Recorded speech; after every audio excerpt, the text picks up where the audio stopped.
हिंद दोस्तों, त्यागी trading tips में आपका स्वागत है।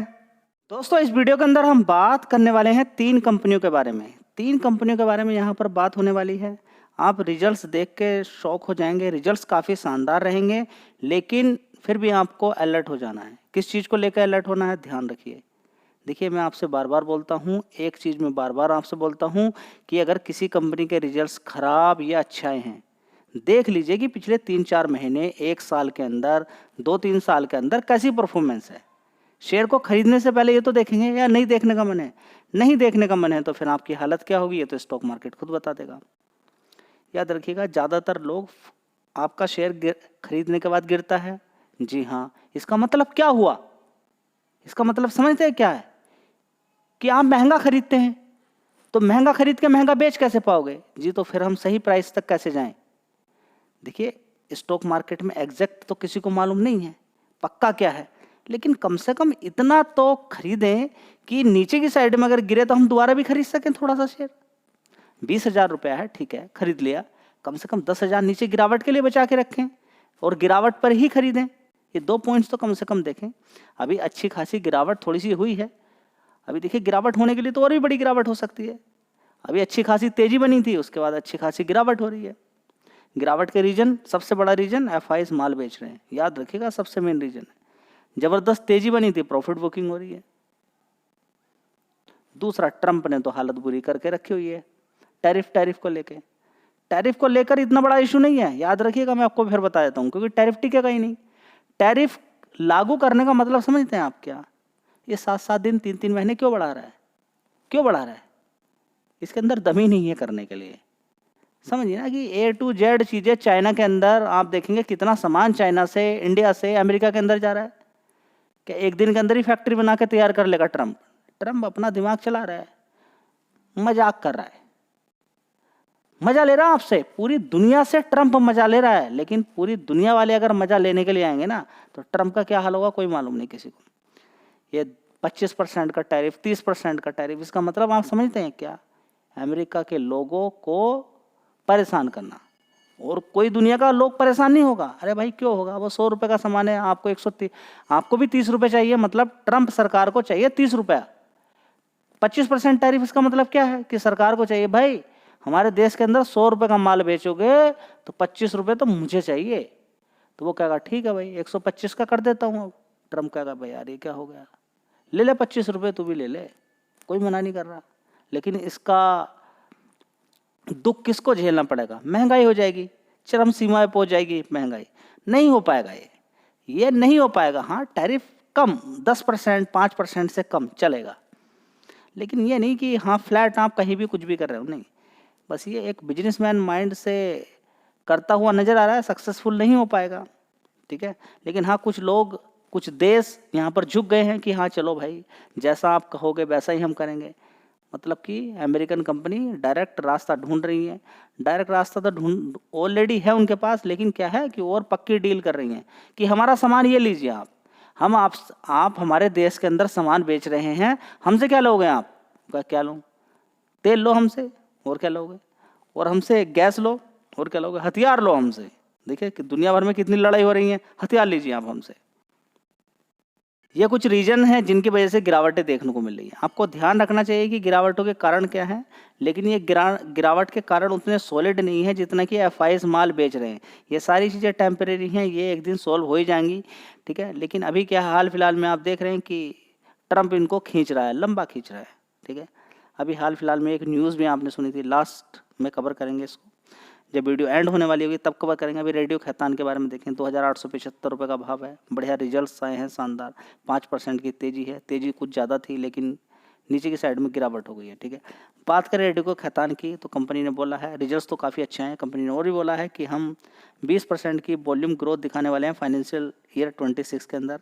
बड़ा प्लान है हमारा, ठीक है, कि हम डेट फ्री भी अपने आप को कर लेंगे 2027 तक। ये शब्द जो बोल दिया कि डेट फ्री कर लेंगे 2027 तक, ये शब्द बहुत ही बढ़िया है। हो सकता है कि कुछ और भी देखने को मिल जाए, लेकिन आपको रुक जाना पड़ेगा। क्यों? क्योंकि कितनी भी अच्छी न्यूज़ आई हो, कितना भी कुछ अच्छा हुआ हो, आपको देखना चाहिए कि पास्ट 1 ईयर के अंदर इस शेयर ने 68% के रिटर्न बना के दिए हैं। कितने? 68। 6 महीने के अंदर यहाँ पे देख सकते हैं 22%, एक महीने के अंदर 14%। ठीक है, तो रिटर्न तो ऑलरेडी बना के दे दिया, आप क्या करोगे जी? हम क्या करें, रुकना चाहिए जी? नहीं रुकेंगे, हम नहीं रुकेंगे। तो आप देखते हैं फिर क्या होता है। 37,000 करोड़ का मार्केट कैप है। कितना? 37,000 करोड़ का मार्केट कैप है। ठीक है, तो ये बात आपको समझ में जानी चाहिए। मजबूत कंपनी है, लेकिन फिर भी आपको थोड़ा सा ठहरना चाहिए। दोस्तों बात करते हैं रेडिको खैतान। यहाँ पे देखिए 1 साल पहले 1137 करोड़ का रेवेन्यू आता था, उसके बाद 1116 करोड़, उसके बाद 1200 करोड़, 1300 करोड़, और अभी आप अगर देखेंगे तो 1500 करोड़। 1300 सीधा सीधा 1500 करोड़ का जंप, बहुत बढ़िया।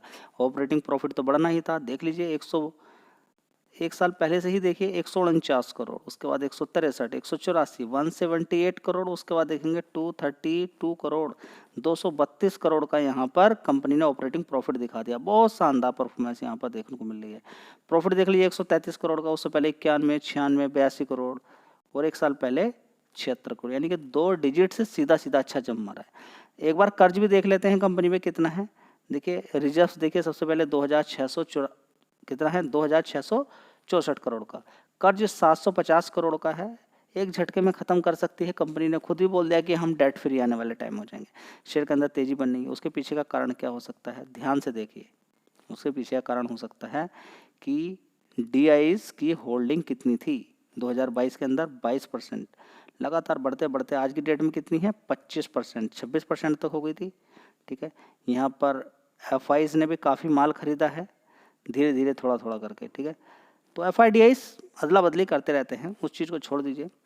देखें प्रोमोटर्स की 40% की हिस्सेदारी अभी भी 40% की है। ठीक है, ओवरऑल मिला के देखते हैं तो मजबूत कंपनी है। अब आगे देखते हैं क्या होता है। ऑलरेडी तेजी भी बन चुकी है, ये भी आपको देखना समझना जरूरी है। ठीक है, अच्छी कंपनी ढूंढ ली, हाँ, फिर देखिए भागा है क्या, हाँ, तो रुक जाइए। अच्छी कंपनी मिल गई ना आपको, ठीक है। अब आगे रिजल्ट्स अगर नीचे की तरफ गए उससे मतलब नहीं है, रिजल्ट्स तो ऊपर नीचे होते रहते हैं। आप देखिए कंपनी का काम क्या है। दोस्तों अगला शेयर है डिलीवरी। इस शेयर की अगर बात करते हैं 429 रुपये का भाव यहाँ पर देखने को मिल रहा है। ठीक है, 31,000 करोड़ का मार्केट कैप है इस कंपनी का। अगर हालत आप देखते हैं तो हालत एक चीज़ को देख के आपको डर लगेगा कि शेयर कभी कितने का होता था। यहाँ पर देखिए 600 650 रुपये का, फिर बड़ी गिरावट होती है 300 तक पहुंच जाता है, और बड़ी गिरावट होती है 255 तक पहुंच जाता है, और 255 से शार्प तेजी देखने को यहाँ पर मिल रही है। 241 रुपये से बहुत शानदार तेजी यहाँ पर देखने को मिली है, और ये शेयर ने 78% के रिटर्न आपको बना के दे दिए। आप कहेंगे हमें तो अब यही समझ में नहीं आ रहा है कि इस कंपनी के रिजल्ट्स भी अच्छे आए हैं, अब हमें खरीदना है क्या नहीं खरीदना है, हमें क्या करना है। लॉन्ग टर्म का देखें तो बड़ी गिरावट हो गई है, शॉर्ट टर्म में देखें तो तेजी बन गई है, रुक जाने में फ़ायदा है, थोड़ा सा रुकना चाहिए। रिजल्ट्स अच्छे आए हैं, दिखा देता हूँ आपको। दोस्तों डिलीवरी की अगर बात करते हैं तो 2172 करोड़ का रेवेन्यू 1 साल पहले आता था, उसके बाद 2190 करोड़, उसके बाद 2300 करोड़, उसके बाद 2100, अभी देखेंगे 2294 करोड़। ठीक है, अब इसी तरीके से देखेंगे कि यहाँ पर कंपनी का ऑपरेटिंग प्रॉफिट देखिए बढ़ा है 141 करोड़ का। देखिए कमाई कम नहीं है कंपनी की, 2294 करोड़। पहले भी कमाई कम नहीं थी, पहले भी कमाई अच्छी होती थी 1700 करोड़। 1700 करोड़ की कमाई की कंपनी ने, यहाँ पर आप देखिए खर्चा कितना हो गया 2000 करोड़ का, उसके बाद 1700 करोड़ की कमाई की, 1900 करोड़ का खर्च हो गया, जिसकी वजह से कंपनी नुकसान नुकसान नुकसान, ऑपरेटिंग प्रॉफिट लगातार नुकसान। तो कंपनी ने थोड़ा यहाँ पर खर्चा कम किया, ऑपरेटिंग प्रॉफिट पॉजिटिव हो गया, बस यहाँ पर ये झटका है और कुछ नहीं है यहाँ पर। ठीक है, अदर इनकम से 130 करोड़ का, तो ओवरऑल मिला के देखेंगे यहाँ पर नेट प्रॉफिट 91 करोड़ का हो गया है। पहले 73 था, 25 था, 10 करोड़ था, उससे पहले देखिए नुकसान नुकसान नुकसान चल रहा था।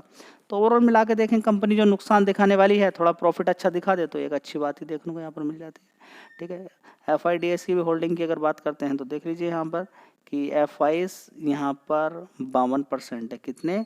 52%। DIs 29% है। पब्लिक कितनी है? 17% है। तो FIDS के पास अच्छी होल्डिंग है, घुमाते रहते हैं शेयर को। चलिए दोस्तों अगला शेयर होगा शक्ति पंप। अभी तो देखिए ये शेयर एडजस्टेड भाव है, नहीं तो ये 4000 रुपये से भी ऊपर की साइड में पहुंच गया था शेयर। ये लगातार इतनी तेजी तेजी तेजी इसने दिखाई थी। ठीक है, एक शेयर के बदले 5 शेयर दिए, उसके बाद एडजस्ट हो गया, उसके बाद देने के बाद ही फिर दोबारा से तेजी और दिखा दी शेयर ने। ठीक है, तो इस शेयर की बात करें, मल्टीबैगर रिटर्न ऑलरेडी बना के दे चुकी है कंपनी। और यहाँ पर अगर देखेंगे तो 10,000 करोड़ का मार्केट कैप इस कंपनी का कितना है, देख लीजिए 10,000 करोड़ का मार्केट कैप इस कंपनी का है। तो अब क्वेश्चन नहीं आता है कि रिजल्ट आ चुके हैं क्या होगा। सबसे पहले 6 महीने का चार्ट पैटर्न देख लीजिए, 1 महीने का चार्ट पैटर्न देखिए, गिरावट है। तो ये बात नहीं कि हाँ तेजी तेजी तो ऑलरेडी इसके अंदर काफ़ी बन चुकी है पहले से ही। यहाँ पर आप देख सकते हैं कि इसने 30 गुना पैसा कर दिया है पिछले 5 साल में। ठीक है, कितना कर दिया है? 30 गुना। और ये एडजस्टेड भाव के बाद की बात है यहाँ पर, ठीक है। तो पैसा तो ऑलरेडी बना के दे चुकी है। कंपनी के अंदर, बिजनेस के अंदर इतना शानदार दम है कि पूछिए मत। एक नंबर की कंपनी है बिजनेस वाइज। देखना चाहते हैं आप डिटेल में, कभी चाहते हैं कि शक्ति पंप पर डिटेल में बताऊं मैं क्या क्या चीज़ें कंपनी काम करती है, क्या क्या पंप के साथ मोटर्स, क्या क्या चीज़ें। देखिए पंप की रिक्वायरमेंट हर जगह हो गई है, ठीक है। अब ये नहीं कि आपके घर में देखेंगे कि पंप होता है, देखेंगे आप जब अपना घर पे, आपके घर पे पंप का इस्तेमाल किया जाता है, कहीं पर सोलर पंप का भी इस्तेमाल किया जाता है, ठीक है। तो अगर आप देखेंगे तो ऐसा तो नहीं कि डेली ही आप पंप खरीद रहे हैं, डेली ही आप मोटर्स खरीद रहे हैं, नहीं ना। क्योंकि दुनिया इतनी बड़ी है, तो इंडिया इतना बड़ा है, तो फिर खरीदारी होती ही रहती है, ठीक है। लेकिन फिर भी वो बात नहीं है कि जो कि डेली चीज़ों के अंतर्गत रहती है, ठीक है। तो थोड़ा सा ध्यान रखेंगे इस चीज़ पर। कंपटीशन भी होता है, लेकिन फिर भी यहाँ पर अगर हम देखने की कोशिश करते हैं, चलिए देख लेते हैं इस कंपनी के रिजल्ट्स कैसे हैं। रिजल्ट से पहले एक चीज़ सुन लीजिएगा कि इस कंपनी ने, देखिए रिजल्ट्स में उतना दम नहीं है, लेकिन फिर भी कंपनी ने क्या बोला है कि हम कुछ आगे आने वाले टाइम में बढ़िया करने वाले हैं, 20 से 25% तक की ग्रोथ आने वाले टाइम में दिखाने वाले हैं। बस कंपनी ने ये जो शब्द बोल दिया है कि हम आने वाले टाइम में बड़ी ग्रोथ दिखाने वाले हैं, कंपनी के द्वारा ये बोला गया है, ठीक है। जिसकी वजह से शेयर के अंदर आपको अच्छी खासी तेजी देखने को मिल सकती है इस बात के ऊपर। लेकिन ऑलरेडी मालूम ही है ज़्यादातर लोगों को कि हाँ अच्छे ही रिजल्ट्स आने वाले टाइम में आएंगे। लॉन्ग टर्म की अगर बात करते हैं तो आगे का पता नहीं है। फिलहाल एक शेयर के बदले में 5 शेयर दिए थे कंपनी ने, बढ़िया पैसा ऑलरेडी बना के दे चुकी है कंपनी। आगे क्या होगा क्या नहीं होगा मालूम नहीं, किसी भी शेयर की कोई रिकमेंडेशन नहीं है। फिर मैं आपको बता देता हूँ, चलिए दिखा देता हूँ मैं इस कंपनी के रिजल्ट्स कैसे आए हैं। दोस्तों शक्ति पंप की बात करते हैं तो एक साल पहले देख लीजिए, यहाँ पर 568 करोड़ का रेवेन्यू था, उसके बाद 635 करोड़, 649 करोड़, उसके बाद 665 करोड़, उसके बाद देखेंगे 622 करोड़। लगातार आप देख सकते हैं 600 की रेंज में थोड़ा थोड़ा धीरे धीरे ऊपर बढ़ने की कोशिश की थी। लेकिन पिछले क्वार्टर्स की अपेक्षा देखें, इस वाले क्वार्टर की अपेक्षा देखें, इस वाले क्वार्टर की अपेक्षा देखें, तो देखिए गिरावट ही है, ठीक है। ऑपरेटिंग प्रॉफिट 144 करोड़ का है। पहले देख लीजिए कितना शानदार ऑपरेटिंग प्रॉफिट कंपनी दिखा चुकी है। तो रिजल्ट्स तो उतने मज़ेदार नहीं आए हैं, लेकिन कंपनी ने बोला कि हम आगे आने वाले टाइम में सेकेंड क्वार्टर या आगे की तरफ हम अच्छा प्रॉफिट दिखाते हुए नजर आएंगे। थर्ड क्वार्टर के अंदर, फोर्थ क्वार्टर के अंदर 110 करोड़ का प्रॉफिट था, 104, 101, 93 करोड़, ठीक है। तो यहाँ पर आप देखेंगे एक चीज़, अगर आप देखेंगे पिछले 5 क्वार्टर में क्या चीज़ें देखने को मिलेंगी आपकी, फ्लैट, सब कुछ फ्लैट है, ठीक है। और फ्लैट मार्केट को पसंद आता है क्या? नहीं। इतनी बड़ी तेजी बन गई हो, इतना स्प्लिट दे दिया हो, बोनस दिया हो, बोनस भी तभी मिलता है।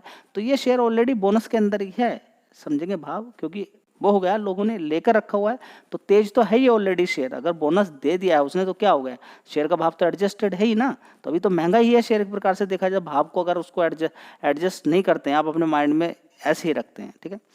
तो अब देखते हैं आगे क्या होता है। फिलहाल तो FIDIS इसके अंदर रोंद के रखा हुआ है, इसको अच्छे से भगा रहे हैं इस शेयर को। देखते हैं आगे क्या होता है। DI शानदार 4% से 6% हो गया, 5% से 5.72% है। कभी देखिए यहाँ पर FI 0.36% की हिस्सेदारी होती थी, धीरे धीरे बढ़ाई। एक हिंट मिलती है, लेकिन इस चीज़ पर कोई ध्यान नहीं देता है। एक हिंट मिल जाती है कि FI धीरे धीरे अपनी खरीदारी बढ़ा रहे हैं, तो शेयर में कुछ हो सकता है। FI ने जैसे जैसे खरीदारी बढ़ाई धीरे धीरे, शेयर के अंदर अच्छे खासा मल्टीबैगर रिटर्न बने हैं, लेकिन इन चीज़ों पर कोई ध्यान नहीं देता है। ध्यान देना चाहिए। न्यूज़ काफ़ी फ्लो हो रहा है, बहुत शानदार तरीके से फ्लो हो रहा है। आप देखेंगे ट्रम्प रसिया की लड़ाई लगातार चल रही है, इंडिया पर कितना प्रेशर दिया जा रहा है, ठीक है। एक खबर ने पूरा हिला के रख दिया है, एक खबर ने पूरा हिला के रख दिया है अमेरिका को। अमेरिका मतलब कि इतना बुरा हाल कर दिया अमेरिका। ट्रम्प को तो रात को नींद नहीं आएगी, अमेरिका वालों को ही रात को नींद नहीं आएगी, रात को नींद नहीं आएगी। और जो पूरा जोश था, हम ऐसा करेंगे वैसा करेंगे, बिल्कुल ठंडा कर दिया। Dead hand threat, Trump move to nuclear submarine near Russia. Russia के पास ऐसा क्या हुआ कि न्यूक्लियर बम को तैनात करना पड़ गया? ऐसा क्या हो गया? हवा निकल गई, हवा निकल गई, तुरंत हवा निकल गई। देखिए खेल क्या है, खेल ये है कि नेटो कह रहे हैं हम बर्बाद कर देंगे, हम ऐसा कर देंगे, हम वैसा कर देंगे। रसिया ने कहा कि आप हमारे टॉप लीडरशिप को मार दो। एक बार मार दिया, अगर मार दिया तो आपको मालूम ही नहीं होगा कि हमारा मैकेनिज्म कैसा है। हमने कुछ ऐसा बना के रखा हुआ है कि सिस्टम अपने आप ले लेगा कि अब कोई टॉप लीडर नहीं है, हैंडल करने वाला नहीं है, कमांड करने वाला नहीं है। सीधा मिसाइल उठेंगी और जिस देश ने भी पूरा रूस को बर्बाद किया है या टॉप कमांडर को पूरी तरह से खत्म किया है, रसिया पूरा खतरे में चला गया है या युद्ध हारने की स्थिति में चला गया है, वहां से सीधा मिसाइल उठेंगी, परमाणु बम से लैस रहेंगी, जो भी देश का खतरा रहेगा उस देश पे धड़ाधड़ गिरेंगी, काम खत्म उसका। ट्रम्प के होश उड़ गए। ट्रम्प कह रहा भाई हम तो खत्म हो जाएंगे, ऐसे तो हम तो कुछ कर ही नहीं सकते। और मैकेनिज्म वो तब है जब ऐसा मैकेनिज्म तो पहले भी किया जा सकता है, ठीक है। परमाणु बम छोड़ना कोई बड़ी बात नहीं है, कोई भी किसी भी कंट्री पे छोड़ सकता है, लेकिन उसके रिजल्ट्स बड़े खराब होते हैं। लेकिन क्या है, यहाँ पर किसी भी कंट्री ने अगर देखिए पूरा कंट्री को कोई खत्म बर्बाद करने के लिए तुला हुआ है, ठीक है, तो रूस ने अगर ऐसा बना के रखा भाई अगर रूस नहीं रहेगा तो फिर दुनिया में कोई भी नहीं रहेगा। और बात भी सही है, गलत क्या है भाई, अगर रूस को आप खत्म कर रहे हो, पूरी तरीके से तबाह कर रहे हो, तो रूस कहेगा भाई हम नहीं तो आप भी नहीं, काम खत्म। अमेरिका कह रहा हम आपको खत्म कर देंगे, तो रूस बोला भाई कर दो, किसने बोला है, नेटो बोला हम आपको खत्म कर देंगे, रसिया बोला ठीक है लेकिन आप भी नहीं बचोगे, धरती पे रहोगे नहीं आप, फिर इतनी मिसाइल गिरेंगी वो भी परमाणु बम से लैस, काम खत्म हो जाएगा, ठीक है। तो ये थ्रेड से हवा निकल गई, ट्रम्प की आवाज़ बंद हो गई है, अब शायद बिल्कुल शांत हो जाएगा, आवाज़ निकलनी बंद हो जाएगी, खतरा इतना बड़ा है, ठीक है। तो आप देखेंगे कि लड़ाई हो रही है, ईरान पर गिरा दिया, बड़ा बॉम्बर गिराया था, लेकिन अभी तक अमेरिका की डायरेक्ट इतनी हिम्मत नहीं हो रही कि रसिया पे कुछ गिरा दे, हिम्मत ही नहीं हो रही है, ठीक है। नहीं तो बहुत बड़ा खतरनाक युद्ध हो जाएगा, काम ही खत्म हो जाएगा, बहुत बड़ा युद्ध स्तर पर हो सकता है। कौन खत्म हुआ कौन नहीं होगा, क्या मैकेनिज्म काम करेगा वो बात एक अलग है, लेकिन यहाँ पर थ्रेट दे दी है डायरेक्ट। और ये भी क्यों, क्योंकि बहुत दबाने की कोशिश की जा रही थी इंडिया को, तो बाबूजी को बड़ा यहाँ पर मजा आ गया है। और बाबूजी कह रहे हैं कि मैंने सुना है कि आपने रसिया से तेल लेना बंद कर दिया है, तो एक बहुत अच्छा स्टेप है, लेकिन मुझे मालूम नहीं है। फिर बोलता है मुझे मालूम नहीं कि ये सही है या गलत है, ठीक है। ये चली बातें कर